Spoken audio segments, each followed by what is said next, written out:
All right, good evening, everyone, and welcome to Green White Checkered TV.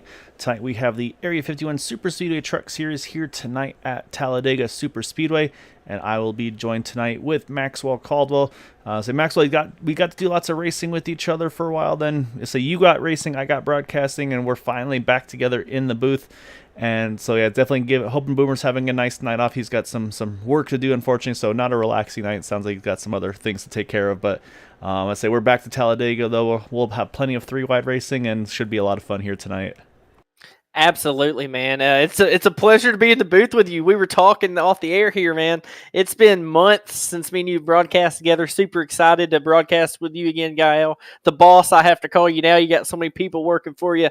But no, it's great to be here back at Talladega Superspeedway. Been watching these guys the past few weeks, and man, it's been nothing short of action, from long green flag runs to races that are just caution filled, and a couple of heavy hitters not in the field tonight with some different internet issues and power outages and different things going on. So we might have a mix-up tonight here, Gaio. It may be a crapshoot to actually see who wins this one with just 2 races left before the playoffs. And yeah, that's a really good point. Actually, we'll pop that in. Actually, that's a great transition there, Maxwell, is the points, because you're right. This basically you have tonight, next week, and then it's playoff time already. And like you mentioned, unfortunately, Sebastian Marin having some power outages in his area, who's 15th in points, was on the outside looking in, but I mean, we know how fast he can gather points in that number. Actually, I forgot his truck number. It's been that long already. I'm blanking his car number here. But I say missing Sebastian for sure tonight. But I'm also looking, and like you mentioned, Gary Slipinski, he's 4th in points. I don't see him on the grid here tonight. So this is going to be a very good opportunity for some of these guys to jump a couple of spots here. And even say another heartbreaker is Kyle Heath. We were just talking with him, and he's having some iRacing issues on his end, not able to take the grid either here tonight. So he was in 10th. So there's definitely going to be some shuffling up in that top 8, because that's again where you're going to want to go. But we'll see. Maybe a drop week plays into it, or maybe, because I'd say after tonight that'll be 7 races, and then we'll see who gets the best 7 out of those 8 to make that top 8. Absolutely. And, Gail, one thing I'm thinking of here, we know all the different team affiliations, and I know me and Boomer talk about them quite a bit. I'm kind of teammates with them myself. I try not to be partial, but when I do run trucks, I run with them. But Team Bootknocker here losing 2 heavy hitters tonight with Sebastian Marin and Gary Klipinski. Those 2 guys, we've watched them all season long, leading laps and being some of the best pushers in the field. And that's really the kind of teammates that someone like Gabe Butler and Eric Laurie and those guys rely on to get them to the front and keep them in contention each week. Without those trucks in the field, who are they going to work with? They've still got a couple of each other, but there's power in numbers, right? And there's speed in numbers. You've got all these TW guys that are going to be out here. This might be the race that they team up and take the top 3 positions tonight, maybe with assertive dominance. Yeah, no, and you're exactly right. This is a really good opportunity for TW to kind of put their stamp on the race here tonight. Because you're right. I mean, I'm looking at the list here, and I mean, we know obviously Eric Laurie, Gabe Butler, JD Crow, and I believe Joe Delavecchia as well in the 052. Those 4 most likely working together. But I mean, like I said, that's 4 compared to usually the 5+ that they'll have. So they'll definitely be missing Sebastian and some of the others like you had mentioned. So yeah, this is a very big opportunity. And like I said, and again, even start looking at some of the drivers that maybe don't have an official team lined up with each other yet. Like we know, obviously, Vicente Guerrero in the 14, he'll be working with BK Anderson, but we'll see if there's any other drivers able to kind of work together here over the course of it. And of course, maybe those drivers that need to find a home. We got a few new faces, relatively new, I should say, like Roy Grandy. Robert Jordan is, I think, relatively new to the mix over here as well. Cameron McCone, Mike Rimkus. So there's going to be some names that, do they have a team already affiliated with, or are they going to have to try to make some friends over the course of tonight's race? Absolutely, and like you said, plenty of new guys in the field. We saw some of those new guys really mixing it up last week, getting up there to the front with Gabe Butler and them all on their own with no teammates. But unfortunately, they had a couple of bad nights where they didn't get to finish. But something else to point out, Gael, is we're not low on trucks tonight, but we definitely don't have the same amount we're used to seeing. We're not in the 30s tonight. I think the most we may have is 28. So that can play a huge difference, especially if there's a couple of early wrecks that take some guys out without as much car count, the draft will act totally different. You won't be able to lay back as much and have those second and third packs like we normally see. Tonight, I'm almost expecting to see just one big pack. You've got 2 races until the playoffs. If you've been hanging out trying to avoid these wrecks and not getting the finishes you truly need because you can't race up there toward the end, tonight's your night. You have got to start going and leading laps. And Gael, you'll hear me say it all the time. Bonus points matter. I know on the Monday night side of things, me and Gary Kopinski, we lead the points almost every season for the regular season, and it's literally because of the bonus points that rack up. These guys like Gabe Butler and Sebastian Marin, they've been trying to lead laps and get a bunch of bonus points, and guess where they're at? Well, Sebastian's on. He had to miss 2 races, but these guys are running up toward the front that run every week that are getting these bonus points and these laps led, most laps led poles like Gabe Butler did tonight. So definitely a few things we need to note, and we need to see some of these guys really step up tonight and try to race their way up front and be contenders all race long. Yep, exactly right. And like I said, with that, Gabe Butler getting the pole, it's just another point in his tally, which gives him now a 55-point lead entering tonight's race over JD Crow. So he's feeling pretty good. As see the pace car is just about to roll up as we'll run through our starting order. That top 10 of Gabe Butler, Joe De La Vecchia, James Mohan, Eric Laurie, JD Crow, Robert DuPont, and then got Vicente Guerrero, Mike Rimkus, David Overstreet, BK Anderson, our top 10. You see the field all starting to roll off onto the track. And you got Dean Wilkinson, Derek Walker there in the 12th position. Continuing on, Andy Brigante, Randy Miner, Roy Grandy, Robert Jordan, Jay Hilliard, Keith Horner, Paul Sheldon, Kyle Heath, Robert Rock, Andrew Schroeder, Bob Fitzgerald, and Cameron McCone. And then we get to those last couple of qualifiers there with Bud Steele, Todd Siebels, Richard Sanchez, and Brandon Briggs. So like I said, looks like 28 trucks here officially. However, looks like 27 taking the grid. We mentioned, unfortunately, some technical difficulties for Kyle Heath, not able to get into the server. So that's definitely going to be one we're missing here tonight, but it's going to be very intriguing to see what the strategy is going to be up front here. Do we see, like I said, is it going to be a calm race with the smaller field and it being right towards the playoff time, or are we going to see those drivers kind of make that big moves to try to gain those points that they desperately want? Well, I'll say this. Anytime we've been at Talladega, and I've been up here with Boomer, we've seen them at Talladega every single time, 3 wide before going to turn 3. So I see some guys that are pretty fast that like to run up front, starting in the back this evening. Don't expect them to stay back there very long because a lot of these guys also had some bad weeks last week with some wrecks and damage and stuff like that, so that kind of took them out. So I really expect to see 3 wide pretty quick here. And then with a smaller field, what I'm more looking at is, will we start having some green flag running and less cautions? Or are these guys going to mix it up still and just be as crazy as they are every week, right? Going for every position and just all the movement.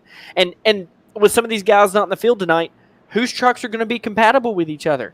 We know that some trucks will push great and some really get squirrely with each other. And I've been told it's all about the connection you have with that other driver. And no, I don't mean like a friendship. I mean internet connection. So all depends on how your services like to cooperate with each other. But Gael, this pace car is starting to pull down pit road. We're getting ready to go green. Yep, got to wait for that long trioval here. And saying, again, also a new build for iRacing, so it's going to be a few new things for these drivers to kind of have to get adjusted to, get familiar with. So I'll take you right there. You see the Geico restart zone not in effect here tonight, but that will be something that we'll be keeping an eye out in the future, where iRacing might start implementing that restart zone where, as the leader, you have control of that start and the restart. Whereas Gabe Butler here, of course, the initial start always on the green flag, as a great start, though, by Joe Del Vecchio on that second lane. Absolutely, but those are teammates up there, right? Maybe they were trying to get each other clear, but maybe they're thinking that they want the one of Gabe Butler to get clear and maybe jump up top and pick them 2 up. But they still got JD Crow down on the bottom line, but bottom line's prevailing so far. But going into 3, Gael, I see this outside line slowly creeping up. Yeah, that's usually kind of the way it works, is you got to get the momentum from one lane to the other. Of course, the short distance is way better to start things off on the inside lane, but then the momentum shift on that second line, especially when you got a good pusher like Eric Laurie there pushing that number 052, Joe Della Vecchia. That's when that second lane really starts to kind of show its legs. And like you mentioned, you see that third lane just thinking about it there, as BK Anderson also peeking out there for just a moment. Told you it wouldn't take long before they started looking at 3 wide, right? We come to complete lap 1, and here they come, the 32, working with some of the TW guys. And just like the last couple weeks, look at the major run you can get in that third lane if you get 1 or even 2 trucks to come with you. I mean, this lane, if anybody pulls out in front of them, it's going to mainly stall them out. And now we see Gabe Butler pulling off to the apron. Sounds to me like he's going to try to go for a fuel-saving strategy here and drop to the back for a little bit. Yeah, he got that lap led. He said, job done. I'm rolling to the back, and I'll let you guys race it out from here. So he gave it. And again, some of those strategies probably a reason why he's got that 50-plus point lead coming into tonight. So, but right now, like I said, though, it took one lap here, and Maxwell, we're already 3x3. It looks like about 5+ rows deep here, as we've got the, like I said, the 32 on the outside, the 052 and the 7 truck of James Mohan on the inside. So we'll get that truck number updated for future to get him in the accurate one. But yeah, right now, say those guys all definitely making those big moves here early. Absolutely, and we got a couple guys up here, some of these Team Boot Knocker guys, they're not dropping to the back. They're wanting to get some laps led. Some of these guys, I don't exactly know how the points look, but I know they haven't been getting the greatest of finishes here lately. They could be on the outside looking in, and every bonus point they could get matters. And look at them. I mean, throw them under a blanket here for the lead. And as they go into 3, you see how that bottom line is the shorter lane, and the top side's the longest way around. You just saw them instantly flare out, but as they come off the corner, watch for the 32 and the 052 to get momentum, and by the start-finish line, be a dead heat to see who leads that lap. Yeah, right now you got that James Mohan getting big pushes on the inside line from JD Crow, but you're right, it just depends on where the push is when, and that's who's going to be able to lead those laps. But right now, though, I mean, if you're other than the inside line, you pretty much have nowhere to go here. Say if you're on the inside line, you can pull what Gabe Butler did, drop to the apron, and just say, okay, you know what, you guys have at it, I'll relax for a little bit. But I mean, if you're where Eric Laurie is sitting, if you're where any of these guys are, there's no moving over. You're at where you're at. So.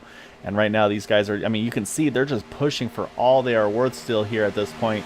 And again, we're only at lap number 4 here. Absolutely. Talladega, I don't know what it is with these Area 51 truckers, but when they come to Talladega, they don't waste any time. They love going 3 wide. But, Gaio, speaking from experience, at least from last season, I know we just had an update with the build, but they still look to be very similar.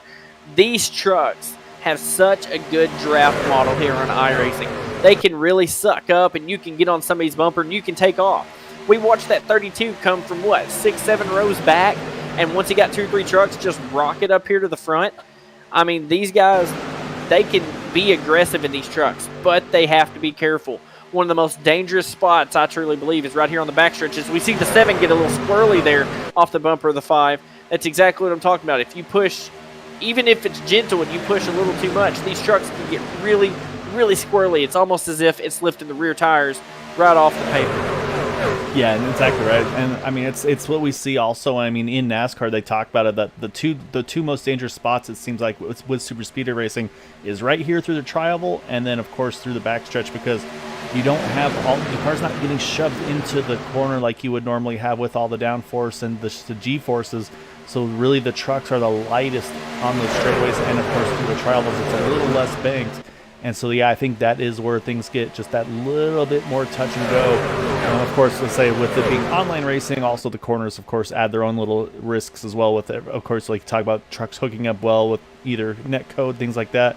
That's always a dangerous spot. But yeah, I mean, I do agree with you though. This is definitely really a treacherous spot. You just have to be super careful. You feel like, okay, so where you get to relax, but there's really not a good opportunity to take much of a break here, especially if you're in these like top 5 or so rows.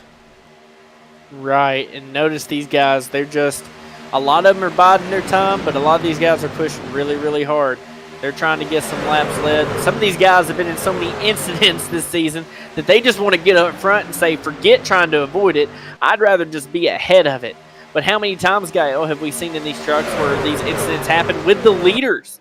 I would say at least once a race we have one time each race we have a wreck with the leaders. But something I'm noticing that I don't typically see a lot of up here in the booth, Gaio, some of these TW guys, they're right up here in the front trying to mix it up. Typically they hang out at least the first half of the race, and there are still a couple of TW guys sprinkled throughout the back of the pack, but 3 of them are all up here under a blanket trying to get this middle and outside lane going.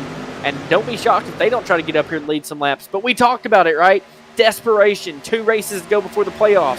Some of these TW guys are probably on the outside looking in, and they're just trying to get some laps led and get some bonus points. Could be crucial for their championship hopes. Exactly right, and that's the thing is, like you said, those bonus points, leading a lap, leading the most laps if you can, and again, I think the one that, I mean, obviously we talk about plenty, but that kind of sometimes maybe goes a little bit unnoticed is the incident-free race. If you can keep that truck clean, I mean, you think about like a Gabe Butler, you see Eric Laurie right there. I think he saw the exact same things, like, hey, I got that lap I wanted led. Now I'm going to drop to the back, find my teammate. You see right there, he's going to pick up JD Crow, and he gets him out of the mess just in case, because, again, you never know if and when something could happen. And I think that's part of the strategy for Gabe. He got the lap led, he got the pole. That's already 2 bonus points right off the bat there, so now I'm going to drop to the back, try to save that truck here, try to stay incident-free, and get those couple extra bonus points. So I believe, depending on the series, I believe it's from 3 to 5 bonus points for having an incident-free race. So obviously that would go a long, long ways. Absolutely. Area 51 has been known to award more points for... Oh, and that was a close clear. Did you see that? We may have to go back and get a replay of that. I mean, you couldn't have fit a piece of paper between the 52 and the 14, but what a move, and especially to not check up that inside lane. Normally when that happens, you have a major accordion effect. And right here, we see the replay. Talk us through it, Gael. Yeah, so they were coming out of turn 4 there, and like you said, Paul Sheldon gets a great run out of turn 4, getting a great push from Derek Walker. And we'll peek out the back, though, because like you said, this was clear for a split second or not, but you can see actually he clears, but I think the 07 gave him just a little bit of push, and man, like that's, yeah, I mean, if you're sitting where Vicente Guerrero is, you're probably sweating bullets right there, just hoping that he was clear of that front bumper. As we jump back live here, is now it's Paul Sheldon leading the way, and again, that's how quick these things are cycling through. But yeah, that was extremely close there. And the other thing to talk about, Maxwell, is the pit strategy here. So what's going to be the right call to do? It's going to be a 3-stop race. We know that. The question is, do you kind of just split it evenly in thirds, or do you maybe try to make one of these runs a little longer to shorten maybe your final pit stop in this chance we do stay green? So it's going to be a lot of potential on kind of what strategy is the right one here tonight. Absolutely. And, you talked about pit strategy.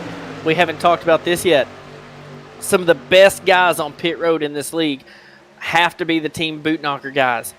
Man, they just orchestrate it so well. They have their numbers to a T. They're missing at least 2, if not 3 of their guys here tonight. That could be huge for pit road when you got TW having, 6 or 7 drivers in the field.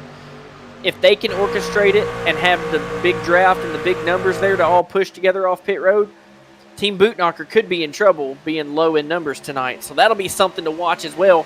But something else is they're racing. Notice we're halfway through this run, and these cars are really getting squirrely in the middle lane, and you're seeing the pushes get a little more aggressive. And some of these guys on the outside are desperately, is the 20 is really squirrely with the 955. That's exactly what we're talking about with that compatibility issue. You see they go to push, and it just dang near wrecks them on the straightaway. So something we're going to be seeing, though, is we're going to be seeing these guys trying to get clear on this outside lane because they want to be getting ready to get in line for pit stops that'll be happening in just a few short laps. Yeah, and that's exactly it. As I say, we're already on 11 coming to 12, and we know they can go maybe at full race distance, probably about 20, 21 laps or so. I say it's been a little while since I've run the field numbers with these trucks. I think I updated a little bit. Right there again, you see, like you said, they just can't quite stay organized in that second lane. And that's what's dropped now. You can see they've dropped about 3 rows back now, dropping to about the 07 of Robert DuPont. Saying Robert's been one that's also, he's been really solid all season long. He's been putting himself in contention to have a chance to win these races.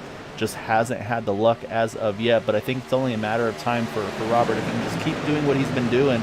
And then maybe one time, that's all you need is get the luck to turn the right way. So, but yeah, like you mentioned, qualifying though too. I mean, look up front here, second place Paul Sheldon. He's gained 17 positions, and then just a couple trucks back there, the 6 of Bud Steele. He's up 20 spots from where he started. So it's definitely not one like a Daytona, like you said, where you're pretty more likely stuck 2 by 2. So you can definitely make some big moves and make some early gains here. So those guys making good track position early. And like you said, Maxwell, pit stops, I'm looking right now from the leader to Todd Siegels. It is almost 4 seconds right now between the first truck and the last truck in line here. And again, once it comes pit stop time, I don't want to be pitting at about a 3.5 second deficit to the leaders. That's where I really worry about losing that draft if you don't have a perfect pit stop. I'm always that driver, Gael, that if I'm hanging at the back before pit stops start, if it's in separate packs and you've got 10 or 12 in that lead pack, I'm okay with being at the end of that pack. But if it's like we've got here and it's just a long train of cars, I don't want to be way back there. I am fighting and burning fuel now that I've been saving to try to get up there a little bit closer in line. Because believe it or not, as these drivers get single file as we see them doing, and I really believe it's the first time since I've been in the booth this season we've seen them almost get completely single file, and they're preparing for pit stops. They're slower like this. When you're side by side, something with the side draft just adds a little bit of extra speed where you can just rocket down these straightaways a little better. But the way they are now, they're going to be slower. So some of these guys, if they can get organized in that second lane, they could rocket right up to the front. But that 20 truck leading has not been good for that outside lane. But it looks like the 04 is going to pull out. So now we can kind of see if they're going to be able to make a little bit of hay up there. Yeah, and that's the question is, when do you try to make the move of getting out there? So you're right there. That's Cameron McCone. He's decided to hop up there. He's got Derek Walker right behind him. And then you see who's at 63, Brandon Briggs. He's actually popped to the third lane, but right now he's kind of on his own, so he's probably going to wind up ducking back in here. And they do have a couple solid trucks, but you see right there now they're jumping to the top. So I think kind of just indecision, I should say, of what they want to do, kind of undecided if they want to try to make the moves now, they want to wait a little bit. And so, yeah, you can see it's already seeing some trucks start to fall back in line here. But as soon as he saw Derek Walker jump in, there goes Randy Minor. He hops up to that third lane. So it's all kind of that gamesmanship of when do you want to make the move to jump to the top and make those big passes to, like I said, to get that track position. Because I'm the same way, Maxwell. Once it starts to get singled out here, that's when I really want to start to make my jump to the top and get that track position before pit stops begin. And I hate to say it, but I feel like now that 20 has gotten down in line, these other trucks, they're some of our veterans in the series. They're used to working with each other. They're starting to make a little bit of time, it looks like, slowly but surely. Look at the distance they've already made on the 20. Because another thing with these trucks all in the line on the inside, when second or third place has to check up because they're overheating or anything, you got that accordion effect going all the way through that line. So definitely nice. And you see these guys, now that the 20 got out of the way, look at them starting to rocket up close to the top 5. Now, if they could find a hole somewhere in here, that would be the time to mix in. But it looks like they may actually get up here and take the lead. 37 giving a huge push to Randy Minor. Yeah, so they got other plans here. It's like, yeah, it'd be nice and all to find someone to slot in, but looks like slot in the top 2 spots here. As like you said, it took half a lap basically for that 37 to 101 to get side by side with that 14 of Vicente Guerrero, and also brought Andrew Schroeder along with him for good measure. And then just in the background there, we just saw him kind of peeking out from behind there, like you saw there with, I believe that was once again Cameron McCone. I say he's starting to pop back out there once more too, and then like I said, bringing the TW Brigade, I would call it at this point, with the 171, the 510, the 45. They've done their saving. Now they're ready to make those moves forward here. And then also peeking in there as well as that 18-7 of James Mohan, has saying he's making his push up to the top as well. So I say the guys on the inside lines, I think they're kind of content for now. It looks like I think they know pit stops are looming. They don't want to give up that inside line. I think these other guys though, they said, you know what, now's the time to make that big charge. And if you save the fuel, Maxwell, if you can go one more lap, I think that does bode well as well if you can have that track position. Absolutely, but I wouldn't be shocked to see some guys ducking down this time. I'm going to be called a liar here, it looks like, but man, I know these trucks only make it, I think, 18 to 20 laps is your range, somewhere in there. If you're really saving, you can make 20. It seems like the fuel mileage is just a hair worse than when I raced last season. So these guys are going to probably make one more lap or two, and I would look for them to start heading on down pit road. But notice some of these pushes have been intense tonight. I'm looking through the field at some of these trucks, and like the 101 who's up front here, he's got a little bit of a U shape in that back bumper, at least on my end, where these pushes have just been intense, or maybe some checkups have gone on. And I'm seeing a couple trucks on the inside with a little bit of rear spoiler damage. So not nothing that's going to affect them in the draft, but definitely seeing that the pushes already have been pretty intense tonight. Yeah, so it's going to be a big push if you got some dents in there. And here you go. Here comes some pit stops. Oh, it was a close call there by the 07. But here they come. It's a big group, and it's a bunch of TW drivers all hitting pit road. And it looks like so far so good. Oh, as soon as they say that, Bob Fitzgerald just a little bit too much rear brake, it looks like, on entry. He's going to have to loop it around. Probably, unfortunately, will cost him the draft. But we'll jump back up front now to check on those leaders, because that big pit stop move there, that's really shaking up the front here, as it's now allowed Keith Horner to just get a nose ahead, but at the moment looks like not enough to clear. And so this is now where you start to get nervous in that second line there, Maxwell. Can you go even maybe a further lap if you can't get around that 101, or do you have to kind of drop an anchor and find somewhere to slot in if you have a chance? I think most of them will dive in here together. You may have 3 or 4 stay out, but if I'm a lot of these leaders and I saw that first group, I say, okay, I'm not the first group. I learned from their mistakes, and now I come on down, and here they all come, except for a couple of them, but here most of them come. Notice the Team Boot Knocker guy is going to stay out one more lap. Yeah, it's some fuel saving there for the Boot Knockers. They're going to go to 20 laps here. And again, it looks like pretty clean, but you see Keith Horner, he was just able to squeeze in there. But yeah, so you're right, though. Now you got Eric Laurie, you got David Overstreet, J.D. Crowe, Gabe Butler. This is where, and actually I need to mention J.D. Crowe, Gabe Butler, they ran the fastest laps of the race that last time around. They're coming to the field here. As you can see, everybody's starting to jump around and try to get lined up here. And it looks like, again, a little bit of indecision here.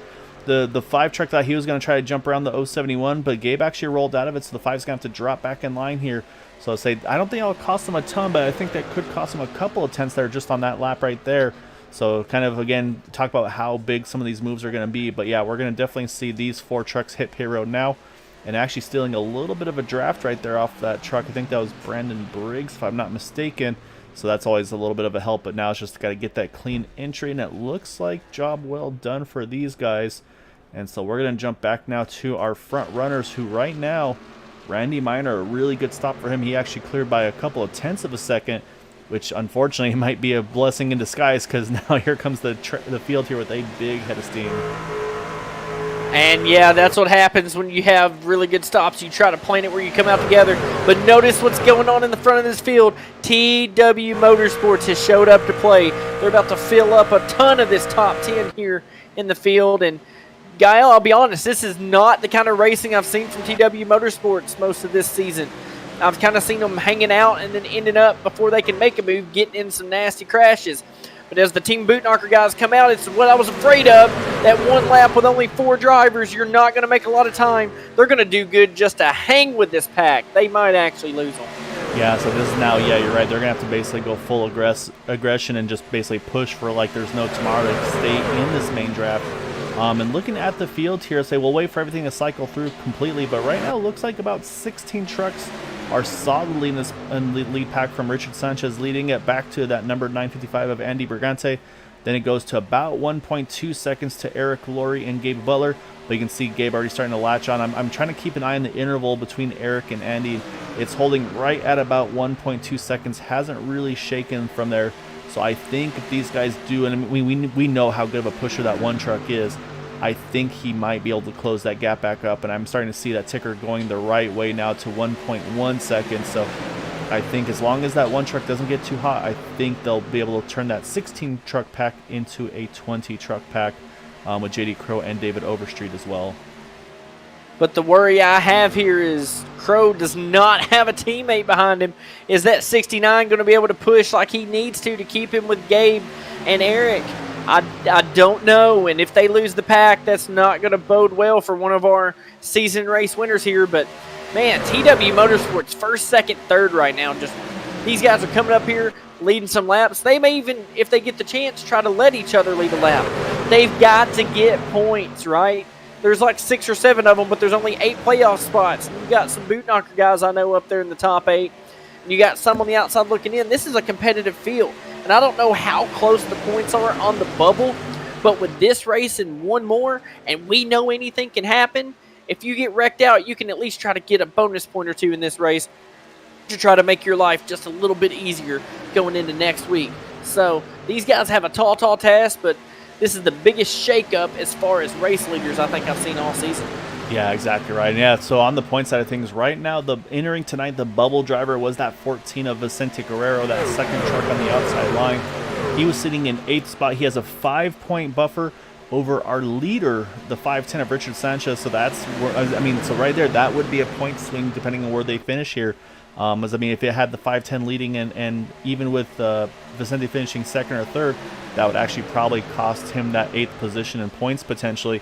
And then only 3 points ahead of Vicente is the 171 of Robert Rock. So there are definitely some names here that are in this pack that are going to have to try to have some good performances tonight.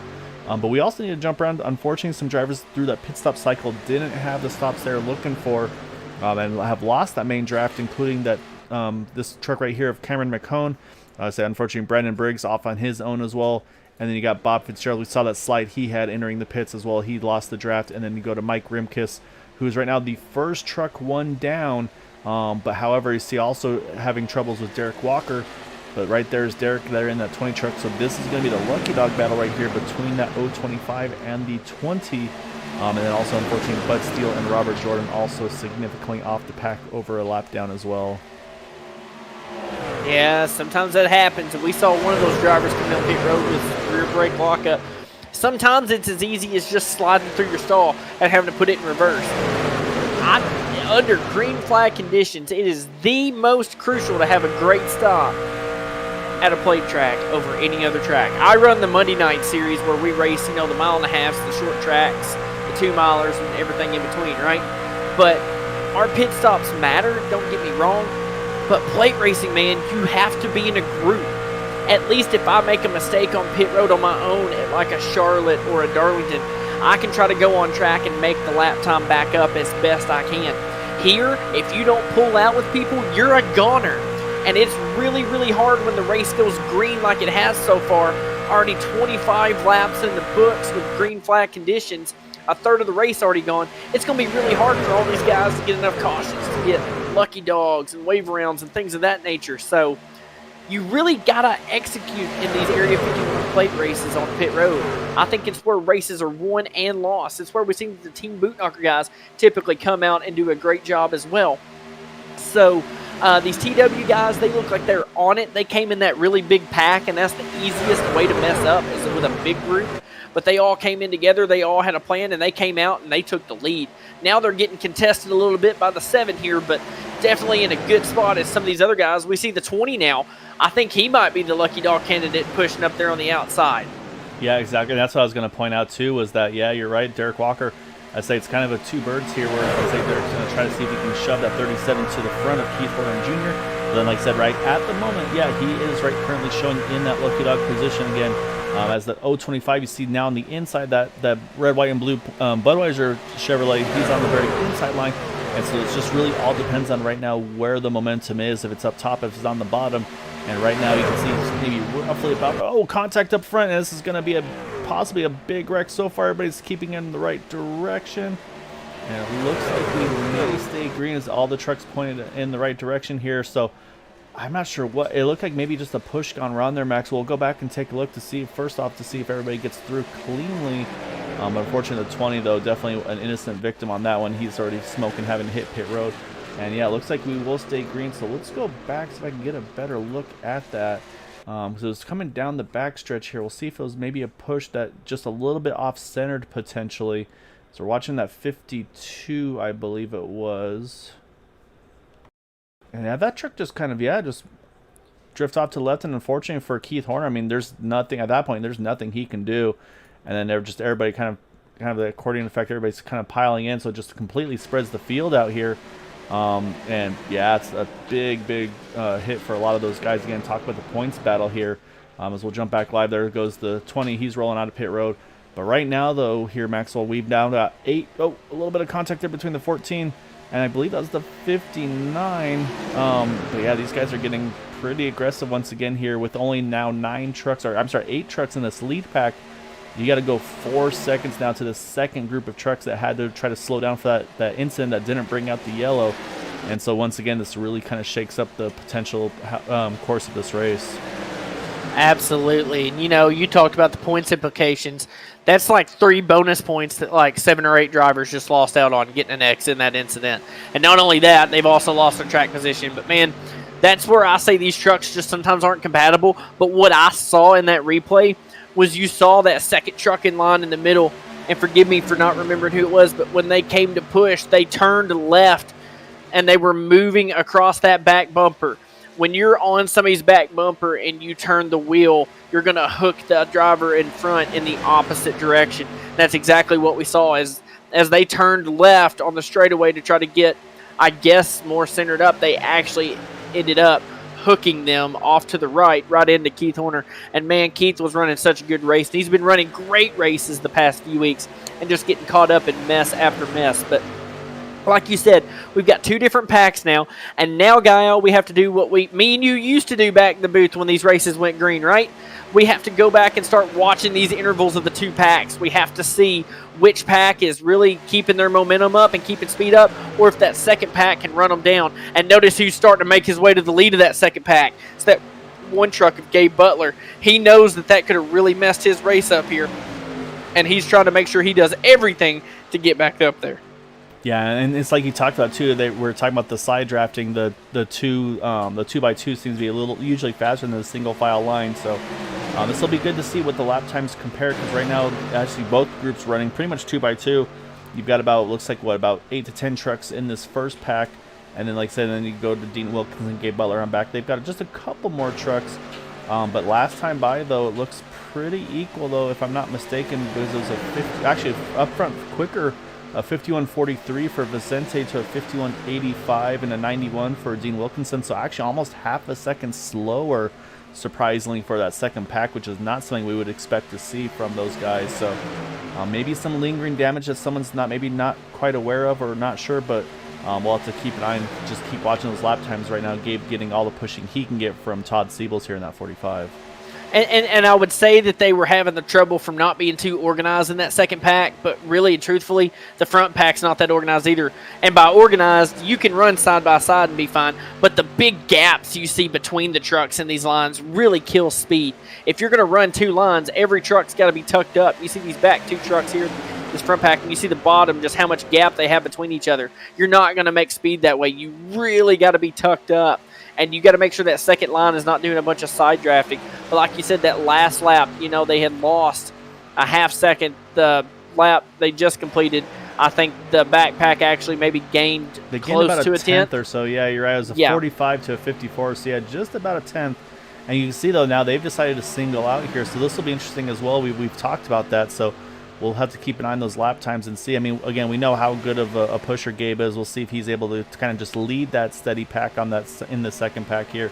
And just keep watching these lap times, because I mean, and actually both lanes are now starting to kind of single out a little bit too. But what I'm watching here from the 052 Joe Della Vecchia, I mean, he is not giving the 14 truck any breathing room. He's just going to push him as hard as he can, and I mean, and it's working. I mean, the lap times are still good, but actually, the second pack lap times even better now, 2/10 to the good for Gabe, as they've dropped the gap now from Gabe to Jay Hilliard to just under 5 seconds. But still, I mean, that's a long ways to go. So, but again, though, Maxwell, we still have, if I'm not mistaken, we still have at least 2 more pit stops here. So, I mean, that could also, of course, very well shake up this running order. And you talk about pit stops. All these teammates lost each other in that big mangled mess. Half of them had to check up, half of them were ahead of it and got through it. TW guys are completely split in half from what I see. You got 1 or 2 up there, that front pack. The other 3 are in the second pack. They're not going to be able to pit with each other anymore. It's too big of a time difference. They won't come out together. It'll make it miserable. So you're going to have to try to be getting on the radios. Who can you pit with? Who do you think you can run with in these packs? You may not know a lot of these guys. You're so used to running with your teammates. Now you got to rely on some of the other guys, or the guys that may even be by themselves. So definitely a lot of things going on. But you talk about a guy that needs to have a good night tonight. On the bubble, the 14, he's up here leading laps now. And when these packs get separated, if this stays green, it's a whole lot easier when the pack is this small to keep the lead. Maybe he can even get the most laps led, or that elusive win that he could use going into the last race before the playoffs. Yeah, and again, talk about some new names, new faces. That 7 truck of James Mohan, I mean, he's hopped in here, and I mean, he's coming out like he's been here for seasons. I mean, so he's got lots of help from BK Anderson right behind him. And then also the Lucky Dog battle right now, it's actually kind of bouncing between these 2 trucks right there, the 025 and the 63. Right now, that is our Lucky Dog battle between Brendan Briggs and Mike Rimkus, both pitting at lap 18, so they're both on the same strategy as well. So, again, if and when a yellow should follow just right now, I mean, if it's somewhere in a pack that's not around those 2, it could just be who has the nose ahead at the time, as they're both actually the 3rd truck in line on the respective lanes. And Gael, something we haven't focused on for a lap or 2, keeping up with those times. As of the last lap, Gabe Butler only 5.1 back. They've made up a whole second now. Not in a lap, obviously, but since the incident. If they keep chipping away 3 to 4 tenths a lap, they could get up here close as the 025 gets a little squirrely in the tri-oval. something we haven't talked about tonight either, how easy it is for these trucks if they clip that apron to really get squirrely in the rear end. But watching the times as they come across a little more equal, they only gained about a half a tenth, it looks like. But as these guys up front start racing hard and getting dicey, and really when pit stops hit, we could see a huge swing. If this front pack pits in 2 or 3 different groups, but that second pack all pits together and comes out together, that will make a huge difference in the time and will probably catch everybody back up. So pit stops are going to make or break the rest of this race, because if we didn't get a yellow for that with everybody split up, I don't see where we're going to get a yellow, and I hope I didn't just have a commentator's curse there, Guile. Well, I mean, it wouldn't be green, white, checkered TV without the commentator's curse, though, Maxwell. So, but you're right, though. I mean, if that stays green like it did, there's a very good chance. Actually, we've got pit stops happening now. It looks like an early stop for the TW drivers here. You got Dean Wilkinson, Robert Rock, Todd Siebels, Richard Sanchez, and then Bob Fitzgerald just a little bit on back. So that's going to kind of shrink the second pack a little bit here. But you see right off the bat, though, JD Crow was quick to react. It's right to the bumper of that number 1 truck. You see also, even with the damage of that 955 there, he's going to try to help as well here. So they're going to keep after it. But yeah, this might slow their pace down just a little bit this lap or so.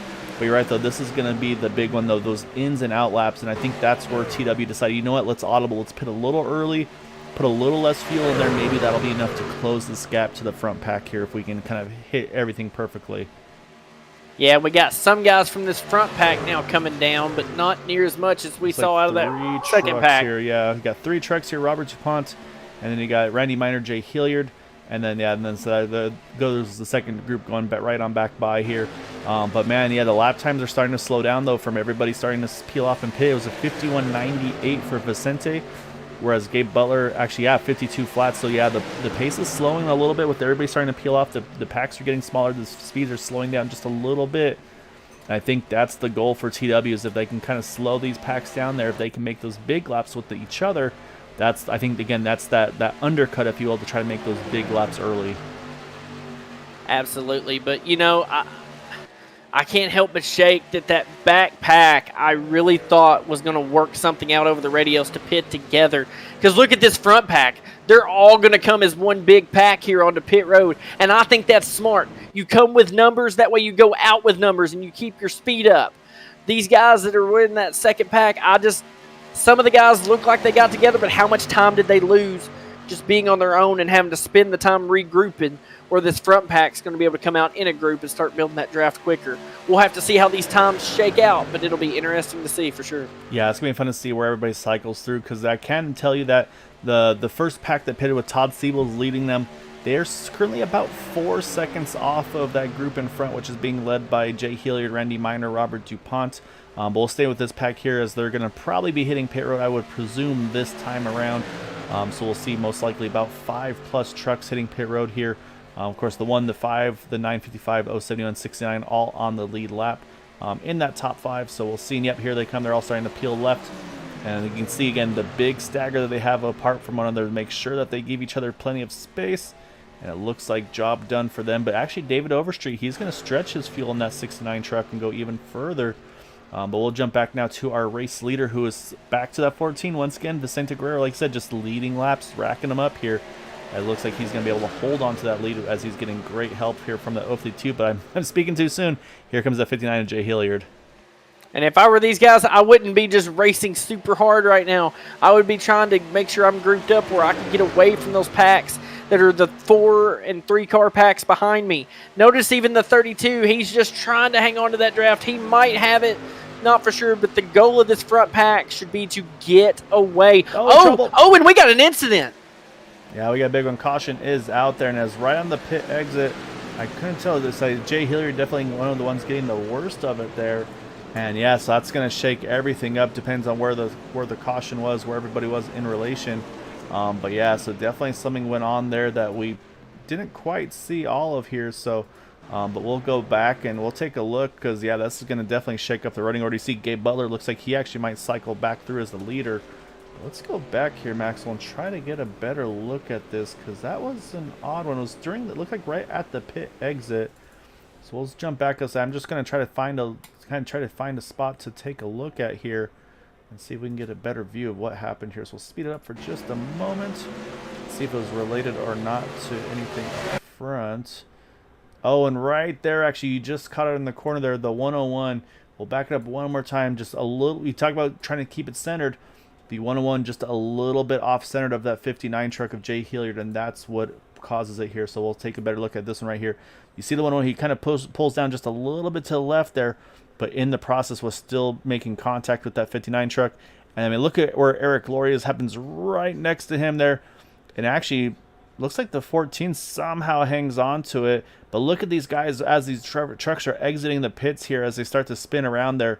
I mean, I'm looking at the 5 truck here of JD Crow. I mean, you see that in your mirror, you're just like, oh man, I'm done for. And look at Andy Brigante here, Maxwell. He'd go straight left. It's like, I don't know where everybody's going to go. I'm just going to get as low as I can here to make sure nothing happens to me. But yeah, unfortunately, though, looks like of those that made contact, though, the 59 definitely got the worst of wear. But we'll jump back live here because we got a few trucks hitting pit road led by that 6N who had yet to pit. And so he's going to lead the field of pit road, but of course he's going to have to put a lot more fuel in than the rest of the field. Well, and I'll say the 69 got extremely fortunate of not losing the draft and losing tons of time because I didn't understand why these guys pitted in the weird groups that they did. But hey, you know, and honestly, with where the pack was in relation to these boot knocker guys, they were going to be losing even more time like I thought. I mean, for them to be equal with them just past the start-finish line means they still had a ton of momentum to build up. They were still going to be that 5 or 6 seconds off, I felt like. So, huge break not only to put the 1 up front and the 5 and some of those guys back up front, but really it just got the pack back together, that big separation. And, you know, at times I wish the series would be able to have admin cautions in some of these restrictor plate races because really that first one was a big enough incident. It should have probably been deemed a caution just to keep everybody grouped up. But it did cause for some interesting strategy to watch. But now we can throw that behind. These guys that burned all that fuel trying to catch up, use this caution to go ahead and retop their tanks off, get back on a sequence and back on a strategy. And honestly, with where we are in the lap count, it should get them right back on the strategy that they were trying to run when they were saving fuel. So I would look for the 1 to go back to the back again. But I don't know. After losing the pack that first time, he may not want to do that again. But now that we've got our first yellow, Gael, we're past halfway. I think we'll see more. Well, we still do have a 1 pit stop to go, so that opened up some opportunities. But what I am also noticing was, so we saw right there the 48 of Andrew Schroeder. He got the wave round, so that puts us back to 19 on the lead lap. But I'm also watching here is you've got Paul Sheldon. He's going to, looks like, stay out, take the wave round, as is Mike Rimkus. So they'll be a little bit off sequence on fuel. Actually, not very bad for Mike Rimkus. He pitted at 37 last, so he's not in a bad spot now that I'm looking at it. And I'm not sure for Derek Walker. Right now he's showing him behind the 1 truck, it looks like, of Gabe Butler. But we'll see, because if Gabe tops off, depending on where Derek is going to cycle through here, this could be an opportunity for him to also get the wave by. But you can see everybody starting to kind of jockey around for position here. And it looks like the 1 does stay out, so I think the 20 is going to have to drop to the back. As David Overstreet, though, he tops off and he's going to bring a couple in. Actually, surprisingly there, look, the 25-52, they actually roll back onto pit road. So I'm a little surprised by the strategy. And actually looking also, Derek Walker, he last pitted at 26. He won't have that. He's going to have to be pitting pretty soon unless there's something wrong with my timing and scoring there. Yeah, and I'll say this on a side note here. You know, very fortunate in the caution was the 14 of Vince Guerrero. Was able to get ghosted through instead of hit. So he probably got the 4X. That's unfortunate, but at least he still got a clean truck. But I'll tell you who this caution hurts. The 14 truck. He did not have the heavy-hitting drivers up front with him. And out of the guys that he was running with in that front pack, I would dare say that the 14 had been running up front this season more than the rest of those guys. So he really had an advantage there. He kind of could have controlled and dictated that race just a little bit, I believe. Even some of those TW guys, like we said, they're not used to being up front, so a little bit of a different area where we know the 14 truck, he's always aggressive. He's always trying to make that next move. Now he's having to restart with Gabe Butler and JD Crow, Robert DuPont, some of these other guys.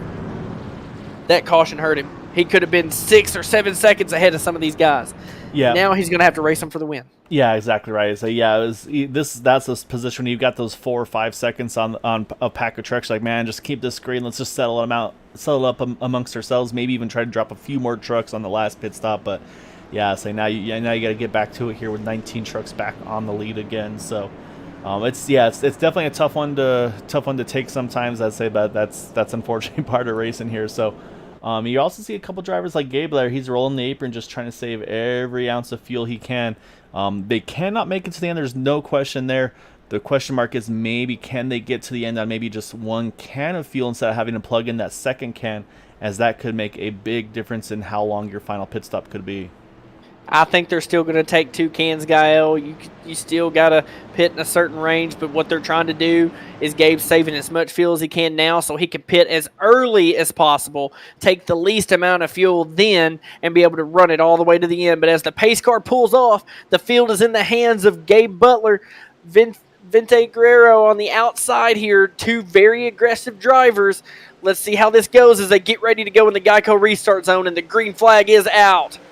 Yeah, we're back underway. No, a little bit slow start there for that Andy Regrante there, that third truck in line. So that's going to actually hurt those top 2 trucks there. So this actually could be an opportunity for Vicente. As soon as I say that, though, I'll say Vicente saw an opportunity, and then as soon as that, I mentioned it, the 7 and the 37, they dropped straight to the bottom, and that's the exact opposite of what Vicente was looking for. But right now, though, he is getting a pretty good charge up on that outside line with help from that 07 of Robert DuPont. So now you got that drag race down the back end as we head back into turn number 3. Absolutely going to be side by side. No 3 wide moves just yet. A couple guys have been eliminated out of the field, but don't have a lot of energy in that outside lane like we're used to seeing. Guys are all spread out in the back. I'll be honest, I don't know what they're doing back there, Kyle, but they're really spread out. Some guys actually trying to come down pit road, maybe some penalties going on.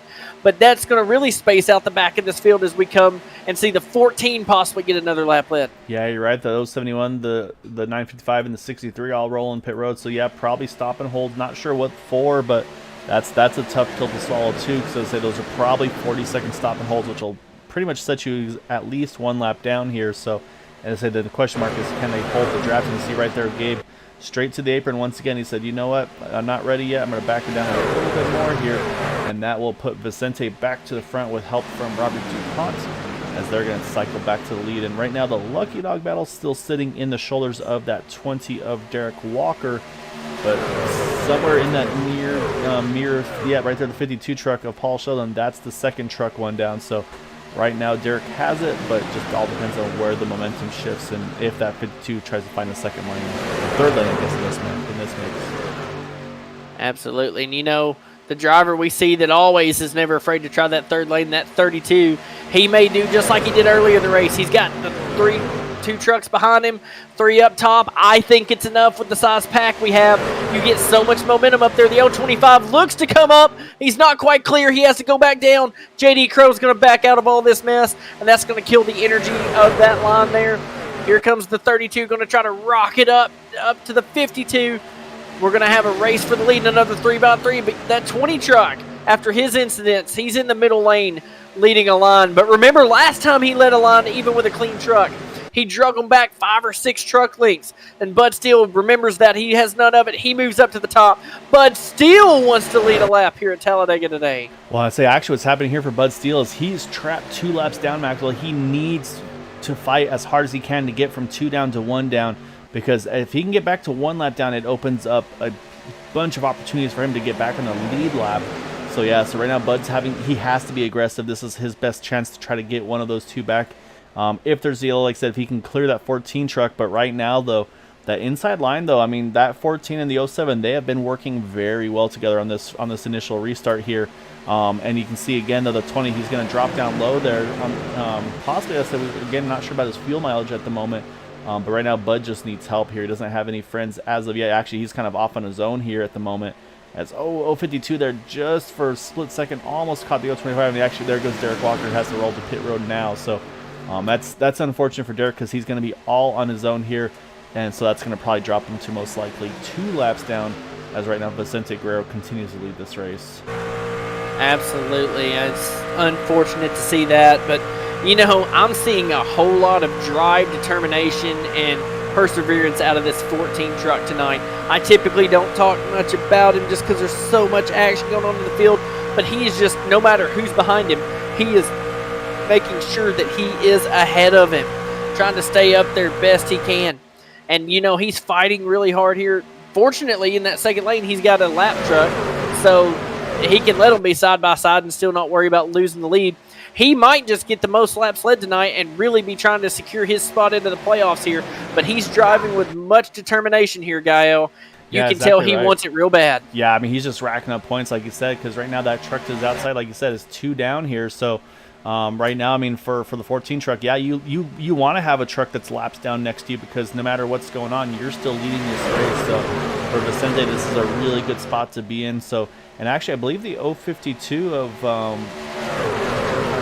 I'm sorry, yeah, Joe DeVecchia. Sorry, yeah, so he's actually sitting in about 3rd or 4th, depending. So for Joe to take the lead, he would have to clear the 6 and the 14 truck to be able to get back onto the lead as well. So, and then again, the Lucky Dog battle, though, is at the moment, I believe, is sitting in the hands of that 955, if I'm not mistaken. Oh, I'm sorry, no, the 025 of Mike Rimkus.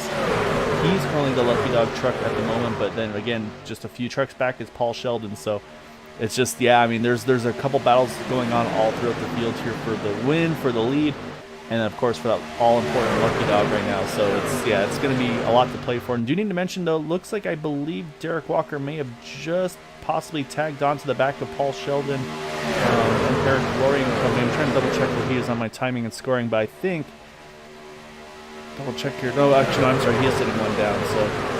But yeah, so he's able to stay 1 down, not drop to the 2 down. So that's what I was trying to find there. I'm sorry.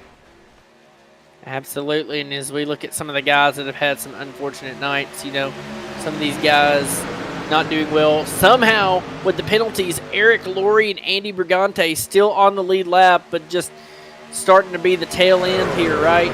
They're 38.8 seconds last time by off the lead, all by themselves. I don't know that they have just a ton of help.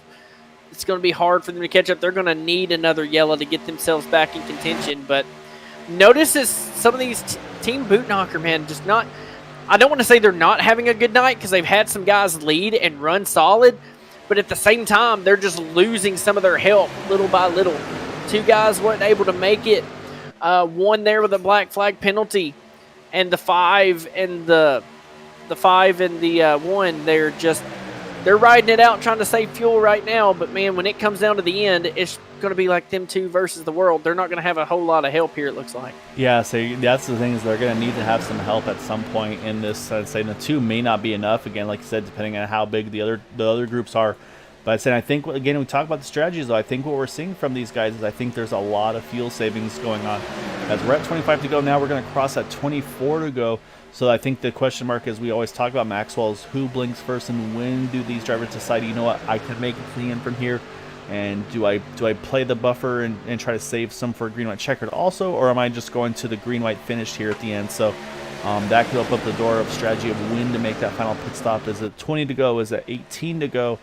There's a lot of decisions for these drivers to make to figure out what's their best chance to win this race here tonight.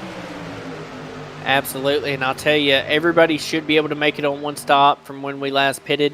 We restarted, on lap 42 or 43, something like that. So they should be able to make it on 1 more stop, and it's just like you said, a matter of when. I know the 1 and the 5, I would be dumbfounded if they did not pit as absolutely soon as the window opened. But the problem with that is if they pit just them 2, that's not enough, Gael. They're going to have to almost wait until they hear someone else coming down, or maybe they're in the back watching for people to come down, and they're just going to come with that first group, whoever it may be. Typically, they have enough teammates they can decide when they want to come down and how. Now they don't have that luxury, right? So pit stops will be very interesting here for the last stop of the evening, or what we think will be the last stop of the evening. All these teammates are shuffled all throughout the field. You're going to have to pit with people you're not used to pitting with. It's going to get hairy, I'm afraid, Gael. Yeah, and that's exactly right. It's usually they can make the call of, hey, you know what, let's pit at this point. We'll bring the 5 of us in or whatever it is. But yeah, you're right. I mean, tonight, at this point, it's the 5 and the 1. That's who they've got left in this pack right now. So it's like, and like I said, do they maybe try to make some partnerships with some other drivers? But the question is, like, at that point too, is who do you work with? And so we got popping in the chat here, not to sleep on David Overstreet here in the 69 truck. So, and he's not wrong. I mean, David right now sitting in the top 10, right where he qualified in 8th, qualified in 9th. So I say David also in a really good spot there as well. And I believe actually one of also the furthest up that topped off on that 1 to go. So David also in a great spot, but again, just making sure that they have some friends that they can work with here this evening. So, and that's where I'm looking at too is Vicente Guerrero here, Mitchell. He's pretty much led from the get-go on this restart. He's going to need to put the most fuel of anybody in his truck when we get to this pit stop. Is that going to be something that might drop him out of control of this lead, as everybody else may be trying to save that little bit? Like I said, there might be right on the edge of a 1-can to a 2-can stop here. I would say it all depends on who pits with him and how soon he pits. If he's one of the first ones on pit road, probably not going to hurt him too bad. Maybe another second or two. Ooh, as he may shuffle himself out of the lead here. Got a little loose. I don't know if that was a bump or the apron. But that could be huge. If DuPont can't save it, that'll bring out a yellow. Oh, he keeps it out of the field. Man. Oh, man, that's a tough one for Robert there because I think they're trying to get back all together, but the problem is now for Robert, it looks like he'll completely lose that draft. And then, like you mentioned, for the 14, he's going to still cycle out of this thing, and he's going to lose 2 spots basically to the 052, and then at the moment to BK Anderson, because again, these trucks in front of him, they're a lap or more down. So for Bud Steele here, this is where Bud is just saying, all right, I need this yellow, boys, because if there's a yellow, I'm going to get back to 1 down instead of 2 down. But at the moment, though, we still stay green. But unfortunately, like I said, for the 07, he is going to lose that draft. So I think at this point for the 07, and he's doing exactly that. He's going to hit pit road, take your losses now, and then see where you cycle back after the pit stop. I mean, if he can cycle out in a pack and save just a little bit, it's right at that 20 to go mark. He could make it on fuel, I think, but just being by himself, if he has to run multiple laps by himself, I don't think he does. But it'll be close for sure, but that's a smart decision. You already lost your momentum. You lost the pack. Pit now, and maybe you can catch a pack as they come out of pit road and get right back in it, knowing these guys are going to pit in a lap or 2. That would have been my choice. But I'll tell you what, we were talking about pit stops and who would really work well together and who could time it out. The only people looking really good to me right now is TW Motorsports, man. They've got all their drivers back up in that front pack. They can kind of dictate when they come down pit road. We've seen them pitting together all night long. If anyone's going to pull that early strategy off and have enough trucks to have a draft, it's definitely going to be TW Motorsports here tonight. Yeah, saying with that little shuffle, it's really changed the running order now too, because for a moment we saw Joe Della Vecchia leading. Now we've got BK Anderson leading that middle lane, and then peeking up in that third line now, starting to try to make something happen is Dean Wilkinson in that 55, and like I said, he's got some help there from a teammate of Richard Sanchez. Got Keith Horner there as well in the 37, so again, I think everybody's starting to jockey for a position here to make those big moves. Oh my goodness, look at Dean Wilkinson from top to middle to bottom, all in the span of about a couple hundred feet there. That is a big move by that 55 truck. And that was ditching a teammate in that move, and now Bud Steele's going to go to his outside, not for position. Maybe Dean's thinking pit road's coming soon. I'm clear. I got to get down. Sorry, Bud, but I got to go. And now we see that the next teammate's probably going to clear and maybe do the exact same thing. Let's watch them into turn 1 here. Oh, man, just like clockwork. Yeah, turn 3, turn 1, the exact same thing. And like you're talking about the domination of what TW's been doing here tonight and how effective they've been. I mean, that just shows it right there. There's just those 2 trucks. And that being said, though, I got to give a lot of credit to Keith Horner there. I mean, he pushed those guys like there was no tomorrow, and unfortunately he's going to be the one to kind of take the loss on it because he's going to drop straight to the back here. The way he's dropping back, though, I think we're about to see some pit stops here because I think these guys were getting in that position, so I'd be ready to see some trucks make that sharp left here. We're definitely in the fuel window. The question is, are we in the window for some green-white checkers? It's TW. They got to the front. They cleared, and here they come with a slew of them coming. Will anybody speed or have a penalty? This is a big group coming together. Yeah, that's a huge group of trucks here from about 6th to 16th here. That leaves just a few more trucks out now, so that's going to leave about 5 leaders on track here with BK Anderson now leading the field. Again, Bud Steele currently is leading the field, but is 2 actually tail end of 1 lap down. So it's going to leave BK Anderson, Vicente Guerrero, David Overstreet, Keith Horner, and Andrew Schroeder as those up front here that have yet to make their final scheduled stop. But I'd say, again, I kind of like the smaller pack here maybe coming in the second time around, so we'll see how it all shakes out on that second pack. But remember what I said about that first group. I said whoever pits first, if there's a bunch of them, Bootnarker's going to come with them. And guess what they did at the back? They came right with that big group knowing they had to stay in numbers. And here comes some of these leaders. They're going to go ahead and come down pit road, try to get these stops in, locking up the brakes as they try to make it in. Oh, one misses it. Yeah, a little too hot for Bob Fitzgerald. So that's going to be 3 leaders coming in together. But once again, though, Keith Horner is going to continue to stay out a little longer than 37 truck along with Andrew Schroeder. So they're going to go the long route here. But it's only 4 trucks now, and this is what we were always concerned about, Maxwell. So the other thing we got to watch is that pit stop exit for those that have already completed their pit stops. Right now, it looks like advantage going to Richard Sanchez in that 510. He's got Dean Wilkinson with him, and Joe Della Vecchia in third. And trying to find the second pack.